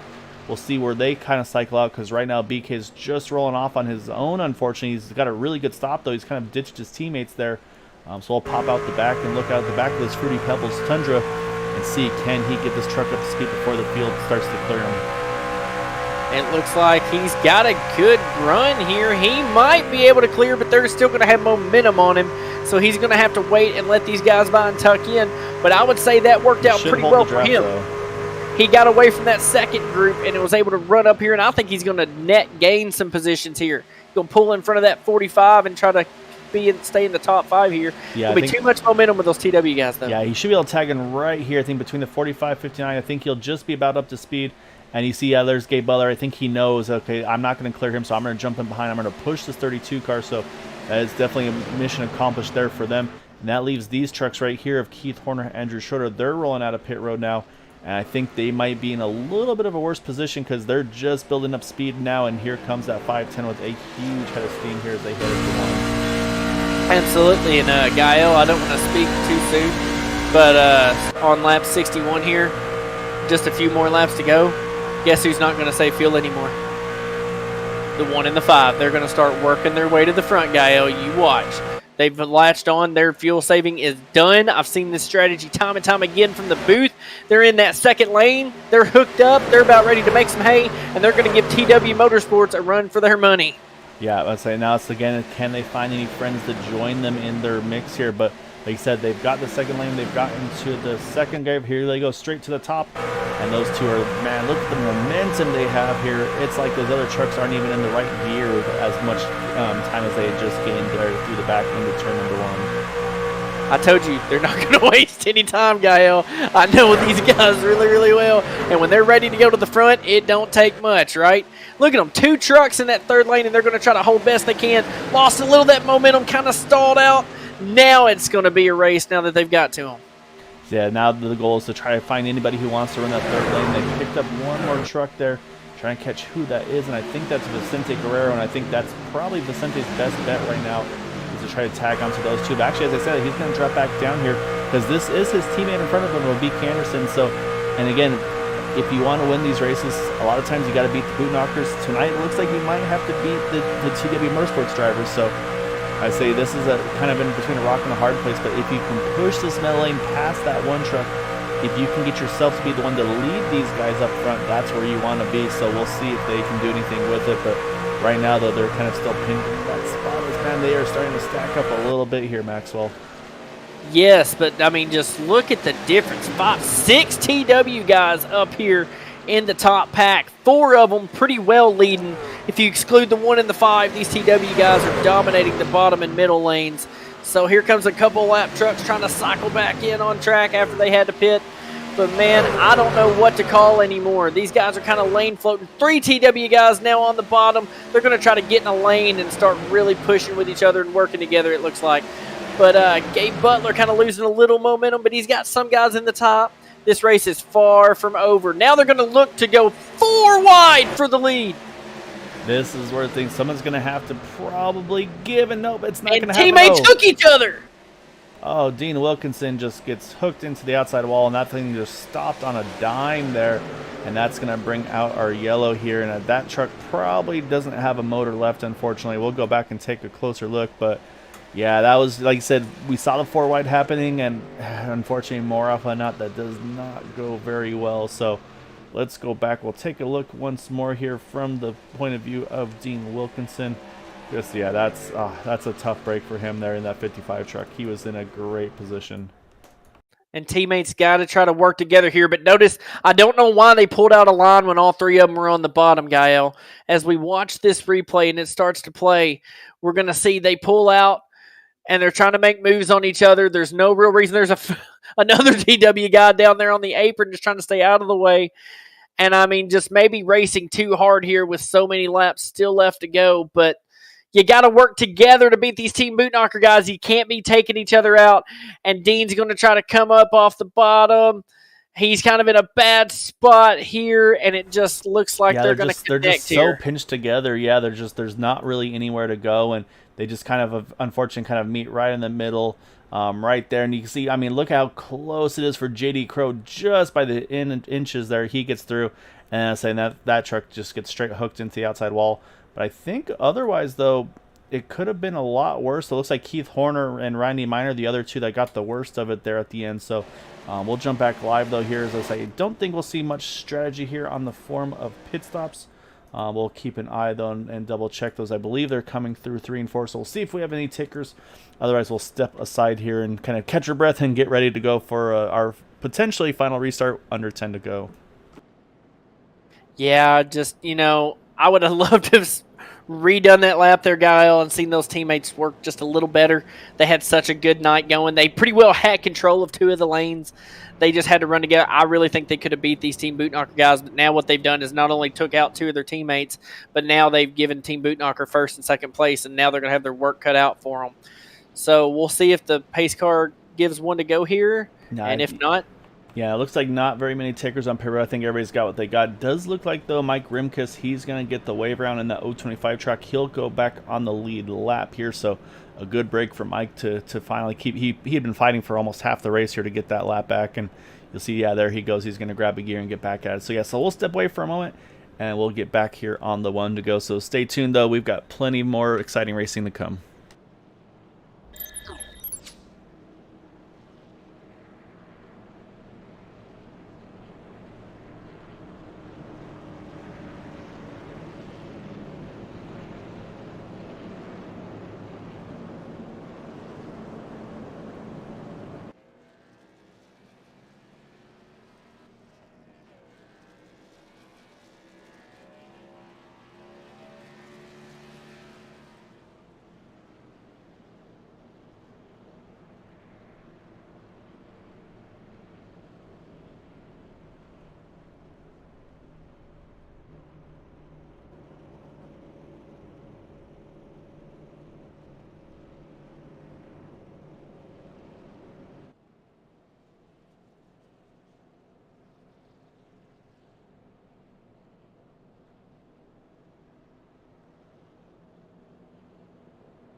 All right, as you can see, lights are off of the pace car here. We're going to restart this thing with 8 to go. At this point, I feel fuel probably out of the question for any concerns. Maybe if we get to all 3 green light checkers, but as I knock on wood, we won't get to that point. But yeah, so I mean, I say we were talking Maxwell during the break, and what a turn of events here for TW. Unfortunately, just like I said, that 4 wide just weren't able to get it squared away, and just unfortunately a tough break for a couple of those guys. So that being said, they're not out of it here. Yeah, you got the boot knockers up front with Gabe and JD, but then you've got right behind them, you've got Todd Siebels, you got Richard Sanchez, you got Jay Hilliard, all right there in that top 6. And then also you got BK Anderson and the 14 of Vicente Guerrero. They're right there as well. So there's still some teammates that can find ways to get hooked together here. And I mean, again, we've got the lanes to do it here at Talladega. So, and then of course, do we have anybody else? I mean, that 7 truck, he's been strong so much tonight. I'd be interested to see what James Mohan has left to say on this one thing. And then, of course, can Robert Rock, Robert DuPont, can they recover back from it? So, but the first question, though, is going to be what's the strategy for that 1 and the 5? How do they get themselves organized here? Do they want to line up? Do they want to stay side by side, Maxwell? They want to line up. I promise you they do. They still got some TW guys up here. They got some heavy hitters. You got the 32 up here. And Gael, I'm just going to call it. I think the 14's got the truck to win if he can get his track position back. But green flag is now out. Boot knocker guys are going to try to get lined up, but they're going to want to do it on the bottom. If anybody takes them 3 wide, it's going to get real interesting from here. So the 1s had to win. The 5s had to win. That's not the issue. The issue is keeping the TW guys from winning. So looks like the bottom lanes were going to get a really good push out of 2. But watch for this top line to get formed. You got some heavy hitter guys up there about to get that top line rolling. Yeah, basically right there. Everybody's starting to peek to that 3rd line, try to get the momentum shifting. As soon as one jumps out, they all jump in and duck away from him. So I say it was looking good for Roy Grandy there for a second, but then they all bailed on him. So that's a tough break for him. So he's going to have to regroup and make another charge. But right now, though, it looks like they're pretty content here, though. Oh, we got contact in the back, and oh, we got back around. We got another yellow here as Roy Grandy is Commentator's around. curse, Gael. You cursed him. I know. I just talked about him. He was making some good moves, and unfortunately, he gets caught up in that one. So, yeah, unfortunately, Roy was involved. Looks like the 70, the 071, and so it's a quick yellow. He's going to jump straight to the pits. Hopefully, still got a fast pair remaining in that truck to be able to hop right back out here. But it could be a big break for some of these other trucks that hopefully got through it. Possibly the 955 of Andy Brigante, as I'm showing him, I believe, 1 lap down. So we'll keep an eye. But let's go back. Let's take one more look at this to see what exactly happened here. Because it was right around that 918 truck here. So we'll pick it up a little bit, and we'll take a look at the inner turn 3. I think he was just trying to back up here, and I don't know if he came down or if someone in the middle came up, but he got tagged by somebody here. I think it's this 52 truck possibly. No? Yeah, so we're waiting for it to... yeah, so you can see everybody's starting to squeeze a little bit, and yeah, I mean, at this point, don't see anything out of the ordinary. And oh, right here, actually, look just below him, the 07, the 52, they make contact. And unfortunately for Roy, just wrong place, wrong time. Was trying to make that 3rd line work. Nobody went with him, and then he gets, unfortunately, the raw end of the deal there. As you can see, also Eric Laurie, just wrong place, wrong time. And I believe that's, oh, Bob Fitzgerald, look at that 08 truck there go up and almost over here. But luckily landing on its wheels to hopefully live to see another day. So a tough break there is actually the 70 also gets a little piece as well, Robert Jordan. So pretty quick yellow there. Again, I say this will definitely avoid any strategies here at this point. Everybody's just going to keep saving fuel. And then it looks like I mentioned, though, it looks like the Lucky Dog is going to indeed go to this 955. You can see he's already kind of getting ready to try to jump into that position there. As Andy Brigante should get our wave around and get back onto the lead lap here. So bad luck for some, good luck for others. And we'll keep an eye and just wait for him to make sure he does officially go and wave on by. And yep, there he goes. He's starting to move forward, and so he will get back onto the lead lap. So once again, Maxwell, kind of a quick yellow, not a lot of strategies here. So again, stay tuned. We'll step away for just a moment, and then we'll restart this thing just outside of our green-white checkered window, probably with about 4 or 3 to go. So stay tuned, everyone.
All right, so as you see, lights are off of the pace car, and we are at 5 to go. So we're going to be just outside the green-white checkered window here, Maxwell. So we're going to restart this thing with 4 to go. So it's like if there's another yellow from then on, we would be get put into that green-white checkered territory.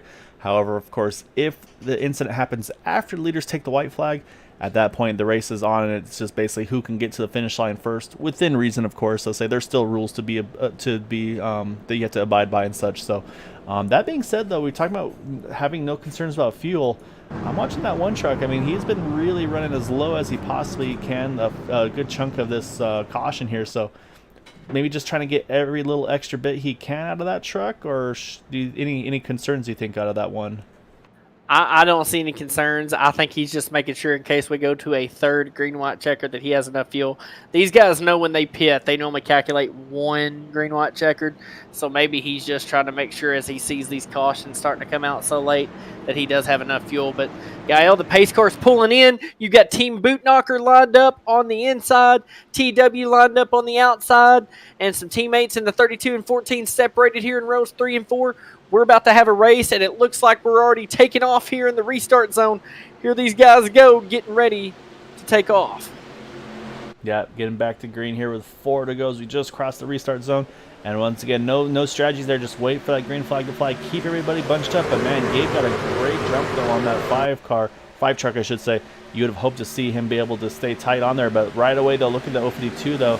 Let's say Joe Delavecchia, he's going to go, and you knew Vicente was going to go with him. So here we go, not even into turn number 1 and 2 there, but we get 3x3 here as they start to get up to speed through the gears. And I'm watching that 14 truck. If they can get some help in the outside lane, that's my pick to win it. He's shown speed all night long, and here he is pushing hard on the 052. Team Bootknocker in trouble as everyone ditches him for the middle and high lane. Yeah, so they're going to feel like, man, what do we do to you guys? But yeah, right now they've got just the 2 of them, and so far it's still staying the 2 of them, but they're holding strong here. And I'll say, but at some point, you know that 5 truck, he's going to start to overheat. But I'll say the one thing they do have in their favor is they do have the shorter distance around through the turn. But look at the 69 of David Overstreet. He's going to come in here on the inside. He's battling for that lucky dog position, so this is important for him. He needs to be as far forward in this track as he can in case of a late yellow, because we still got 3 more to go here. So right now, I'll say you want all the help you can get. So that 1 in the 5, they love seeing that 69 truck there right behind them.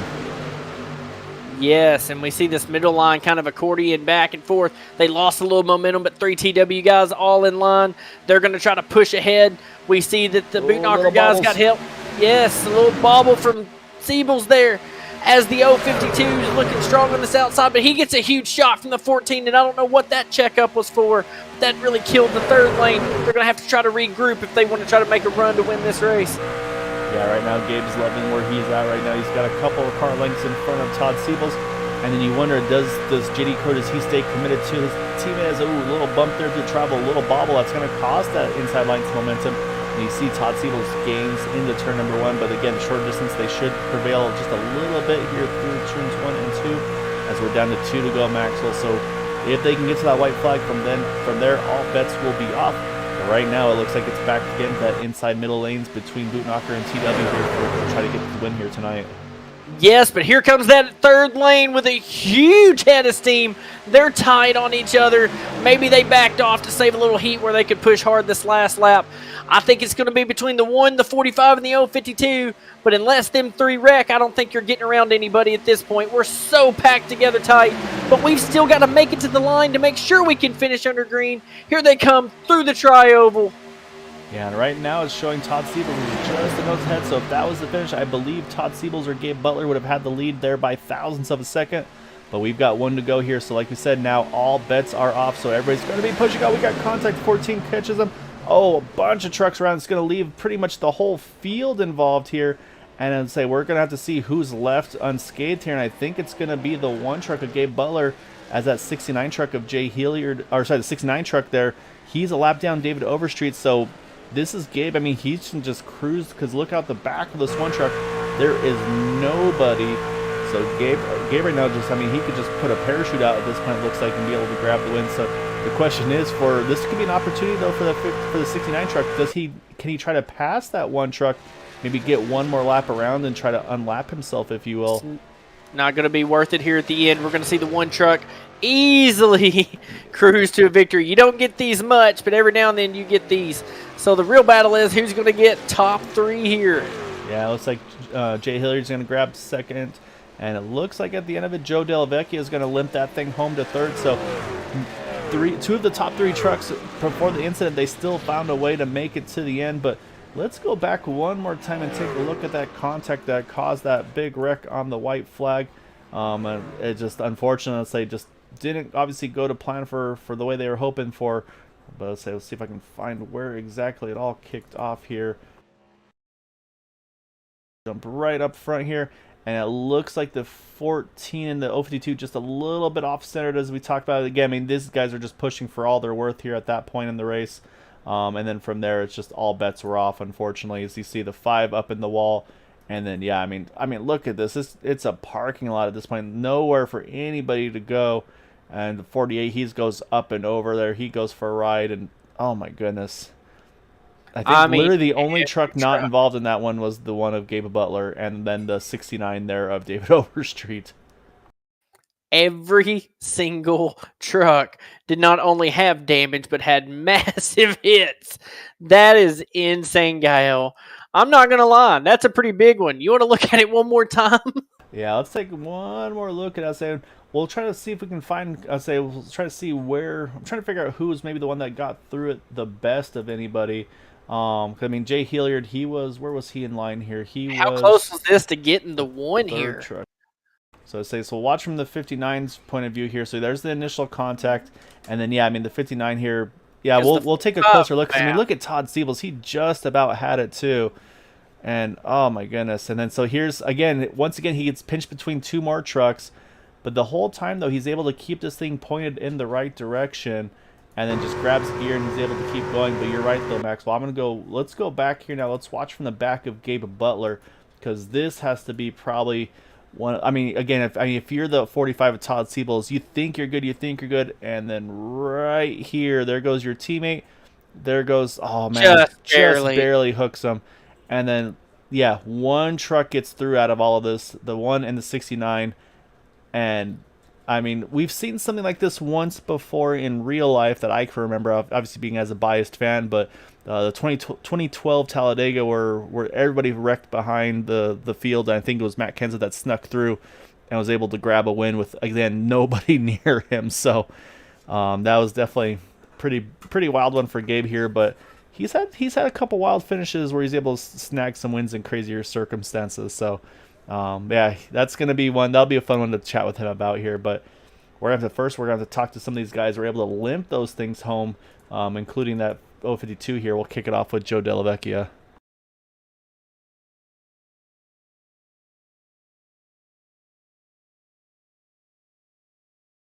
All right, so we're gonna bring Joe on in here for our 3rd place interview, and the truck looked pretty good coming to the white flag, and then not so good afterwards. I mean, you were leading that 3rd lane, all was looking good, and I mean, obviously at that point, I mean, everybody's gonna be pushing and shoving and just going for it at the end. I mean, when that initial contact happens, do you have any thoughts or hopes as like, yeah, my race is done, or or do you still think, hey, I can grab a gear and maybe try to still get a top 3, top 5? I mean, how much of a surprise was it to get that result here after all that? I still have no idea how I came in 3rd. I keep watching the replay, and I'm like, well, how did that happen? Yeah, no, that was good. Vincente on chat, he said he was getting hot. He ducked down a little bit to cool off for a second. And he just wound up hooking me, and I cut the wheel to the right as hard as I could and just tried to keep it straight as I was bouncing off of cars. And somehow wound up 3rd place.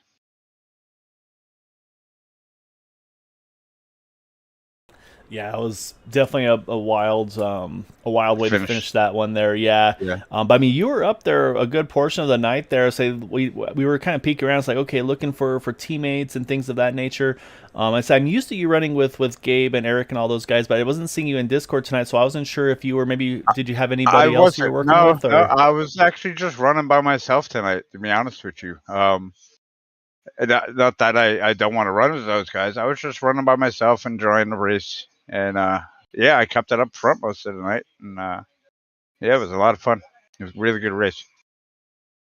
Yeah, it was definitely, like I said, a pretty wild one tonight. But I mean, like you said, you're in contention, had a good chance to try to get that win. Just unfortunately, like I said, the 14 got a little Yeah. high, and it's like you said, Yeah. I mean, you get just a little bit off centered, and I mean, we saw it Oh a couple of yeah. times tonight as well. So it's like definitely, yeah. I mean, that's again the last laps of the race. Everybody's gonna be pushing and shoving for all they're worth. But I mean, to Sure. grab a gear, get back up into that top three. That's a That's well it, buddy. a well earned finish. Luckily, the motor stayed afloat, so definitely got to give props to your engine guys here. But definitely want to give you the floor though, Joe, for any thanks or shouts for that top three tonight. Thanks, man. Yeah, no, Vicente, don't worry about it, man. I know you were pushing your guts out. Great race. Boot Knockers had a great race. Congrats to Gabe. And I'd like to thank you guys and Area 51 for putting on a good race. All right, man. Well, great job tonight, Joe. So it was fun watching you, and so yeah, I mean, if you're doing that kind of results on your own, I'd be afraid to see when you've got a dedicated group working with you, man. So, but yeah, good job tonight, man. Enjoy this one. Thanks, man.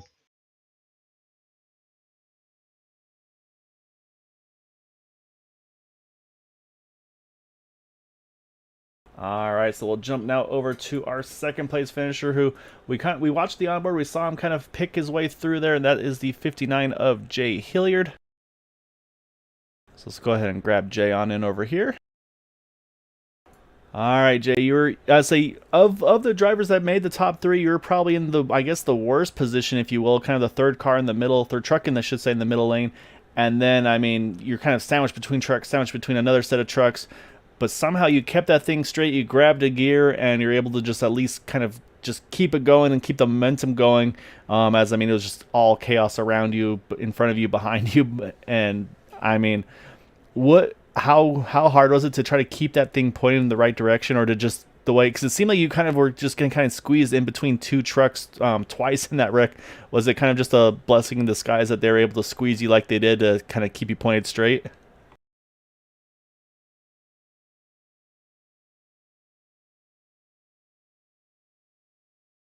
No, may have lost Jay here. We'll double check here in a second. Can you hear me okay There now? you are, sir. Gotcha. Yeah. Hi, Gail. Yeah, basically, yeah, when the wreck happened and everybody was coming down, my goal was like just keep it straight, and try to push through, And I looked behind me, and Bud was pushing just as hard as I was trying to push. So it ends up that we able to keep it straight, and Bud was pushing me. So it just all in all, it was just lucky. When everything starts wrecking, you try your best to keep it straight, but you really don't have no control. But I just got lucky enough to keep it straight. And like I said, Bud was behind me trying to do the same thing, and ended up, making my way through the pack, through the wreck, and you know, just barely, going back to finish second. So it's just one of those deals. Absolutely. Hey, Jay, Maxwell in the booth here.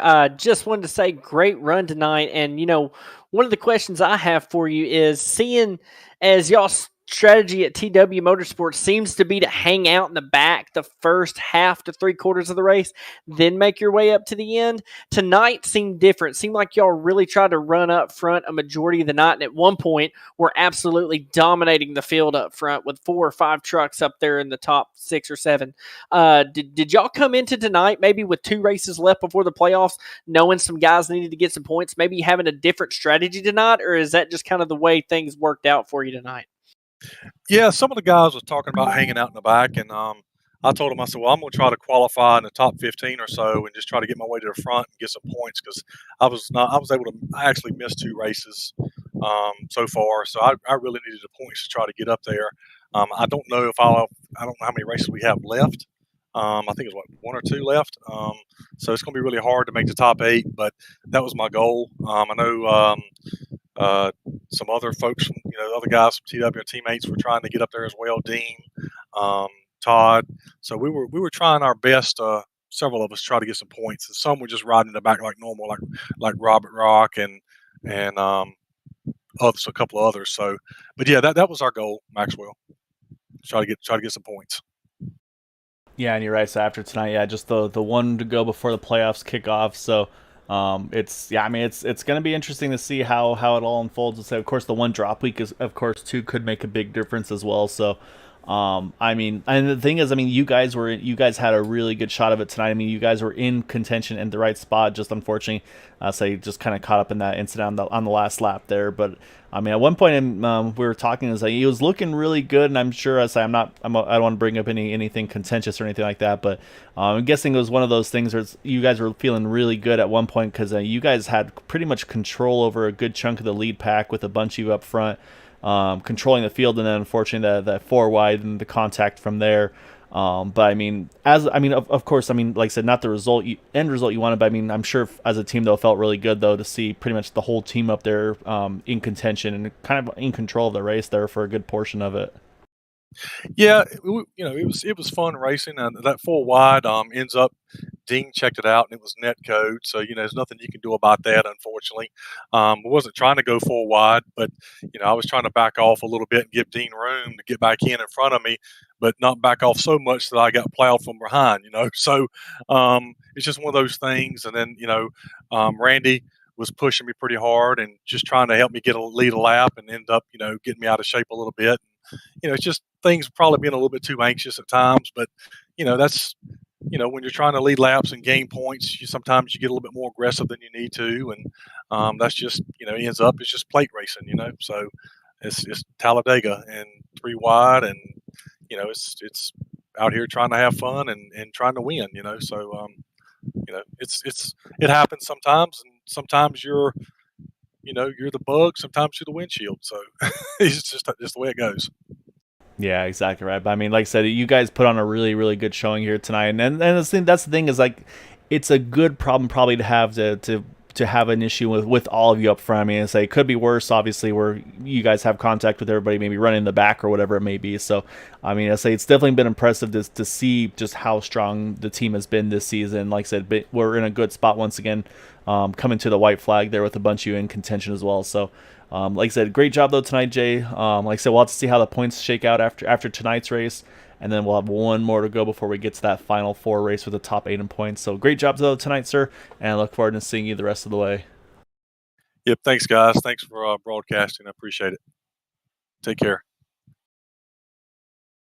All right, Maxwell. That leaves us one person left to talk to, and that is going to be the one that was one of the few to get through the storm.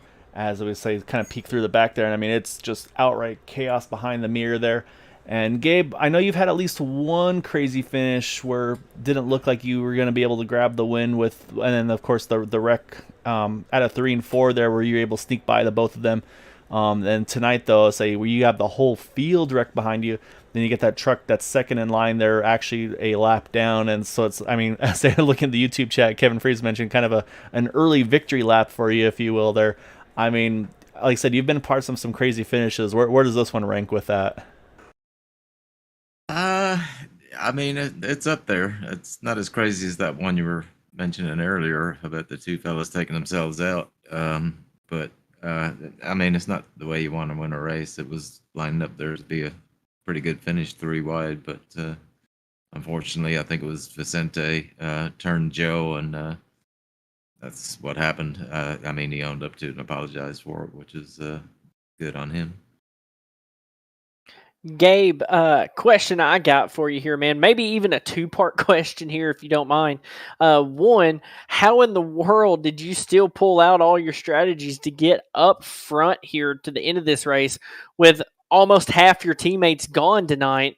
And then secondly, with you being a practical lock after this win, I'm calling you locked into the playoffs for sure. I don't see you losing 50 or 60 points. So with that being said, what is your mindset going into next week's race? Like, I know you're going to try to get the win, but are you going to try to maybe practice some different stuff to see how well it'll work in the playoffs? Or maybe what's your strategy going into next week and heading on into these playoffs?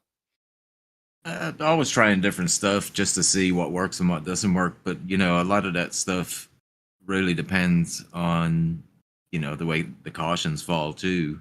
Because, I mean, whatever strategy you have, it could go out the window after lap 2. But to answer the other part of your question, I mean, JD did a fantastic job all night sticking with me. We went to the back, came to the front, went to the back again. And there was a couple of instances there where there wasn't a caution where we, and that's the the danger of staying in the back of the pack. You know, if there's no caution, you're checking up and you kind of lose that main pack. I mean, we were catching them again, but luckily enough for us anyway, another caution came out. So, but overall, I mean, we did a really good job, especially on our pits. We were in and out in our pits really good, and happened to get lucky being able to blend back in with the guys that attempted to short pit us. So, just overall, a bit of good luck tonight, actually. Yeah, saying, I mean, you're just going to kind of extend the points. I mean, you came into tonight, if I'm not mistaken, I'm just going to pull up the points here and double check it. But you came in tonight with a 54-point lead, and so, I mean, you're going to get the win, get max points once again. Got the pole position bonus point there as well, of course, leading lap. I mean, and like I said, and that's I think kind of piggybacking on what Max was saying. Of course, like you said, try to get all the wins you can. But so I mean, at this point, I mean, I would say you're pretty much a guaranteed lock, obviously, into the playoffs. And so, say, do you kind of look to see where maybe teammates are? Like, I say maybe an Eric Laurie, if I'm not sure exactly where he'll be after tonight, but like, do you look to see where some of those guys are and try to kind of change your plan to try to help them more than you might normally, or is it just kind of like you do very well and just kind of play the race and by ear and see how everything shakes out? I mean, just to answer your question and answer the rest of Max's question there, yeah. I mean, definitely try to help the guys that need it. But again, just try and play the race by ear. Don't have a set, you know, you go in with a plan, but it doesn't have to be set in stone. You just try and execute as best you can. And then, you know, if any of the guys need help that we think are going to be close on the points or the playoffs, then, you know, just go back and get them, or try and get them up front, or do what we can to help the other teammates. You know, I'm in pretty good shape. So next week, as far as I'm concerned, it doesn't matter what happens to me once I can get the guys up there and hopefully get them in a playoff spot. So I also have to mention, I'll say, so I think people are 2 for 2 on choosing you towards the end of these races. Obviously, a few weeks ago, one of our viewers, Jamie, had mentioned I think it was on Super Speedway, it's like, Gabe's got this on the final restart, and sure enough, you do. And then not too long, and then tonight, I'll say you were helping one of our other racers, Kyle Heath. Unfortunately, didn't make it in time, but it sounds like you're able to help him get everything fixed, though. And so he was definitely rooting for you to get the win here tonight. And so once again, so you're gonna have to find these guys and keep them rooting you on, because let's say, seems like when they pull for you, you've got a pretty good standing results on these ones. Well, maybe I'll change my name on YouTube to one of those guys' names and plug myself. That sounds like a good plan. But Gabe, I mean, like I said, I mean, it's crazy. Like I said, where you're able to put yourself in position week in, week out in so many different circumstances, and but yet still somehow keep that clean more often than not, just completely pristine. Like, I don't see a scratch on that thing tonight. So just a great job tonight, man. Like I said, coming into the regular season finale next week before we get to those 4 race playoffs. So enjoy this one, sir. Looking forward to. Oh, actually, no, I'm sorry. Before I let you go, we got to give you the floor here, because I know you got some people that you like to thank and shout out. Yeah, definitely teammates tonight. JD did a fantastic job. Eric just a little bit unlucky there, and Joe had a good run. Of course, Area 51 for putting on the league, and you guys for broadcasting the big show. As usual, top drawer job by the 2 best broadcasters in the business. So I only can go as far as Maxwell carries me, but no, great job though tonight, Gabe. A lot of fun watching you guys, and yeah, just a great result once again here. Looking forward to see you go for that championship here in a few more weeks. Thanks, guys. Appreciate it. All right, Maxwell, that is our race winner in that number 1 truck, finishing in that number 1 position. But before we get to everything else, though, we got to pull up our final results, because we had to go through all those replays and look at that craziness on the last lap. As Gabe Butler, a very rare occasion here, 6.7 seconds margin over Jay Hilliard there in second, 9 seconds nearly over Joe Della Vecchia, and then you got to go over 10 seconds back to Andy Bergante, 18 seconds to BK Anderson, who still gets a top 5 out of all that, and then Mike Rimkus, Todd Siebels, Robert DuPont, Richard Sanchez, Vicente Guerrero, and Robert Rock are lead lap finishers there.